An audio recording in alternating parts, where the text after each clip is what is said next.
माझं नाव शैलेश माळी. मी मानकापूरहून या ठिकाणाहून आलो आहे. मी पुष्पा येलो प्लॉट बघण्यासाठी आलो आहे. आम्ही नेहमीची म्हणजे झेंडूची लागण आमची दरवर्षी असते. पुष्पा येलो ही व्हरायटी बघितल्यानंतर एकदम चांगली वाटली. त्याचे काया त्याचं म्हणजे जे फूल आहे ते त्याचा गोंडा मोठा आहे आणि जास्त वजनदार वाटला मला. उंची वाढ चांगली आहे, वजनसुद्धा चांगलं आहे आणि मार्केटला माल टिकण्यासारखा आहे. पावसाळ्यात पाणी साचून जास्त राहत नाही, तर त्यामुळे कुजणे हा प्रकार होत नाही. लांबच्या मार्केटला चालण्यासाठी चांगली आहे ही व्हरायटी. ही व्हरायटी भेटल्यानंतर मला असं समाधान वाटलं. तसेच व्हरायटी चांगली आहे आणि टिकाऊ आहे. शेतामध्ये मी लागण करणार आहे याची, तो इतर शेतकऱ्यांमध्ये लागण करावी. नमस्कार, माझं नाव अतुल प्रकाश माळी. मानकापूरहून आलो आहे. झेंडूचा प्लॉट नवीन व्हरायटी काढली आहे म्हणून आर्डोर सीड्सनं.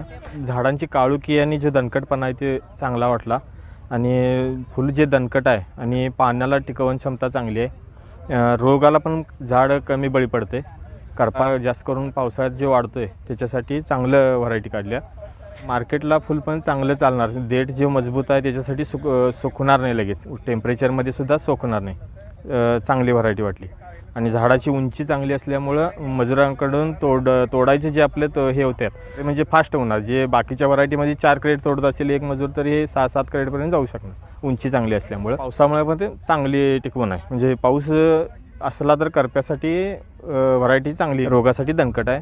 लांबच्या मार्केटला जाण्यासाठी फुलाची टिकवण क्षमता, फुल दणकट असल्यामुळे टिकवण क्षमता चांगली आहे फुलाची. शेतकऱ्याला ह्यातनं 4 पैसे जास्त मिळतील, नफा जेणेकरून जास्त राहणार. आम्ही शेतामध्ये याची लागवड करणार आहे. बाकीच्यांनी पण लावायला काय अडचण नाही. धन्यवाद.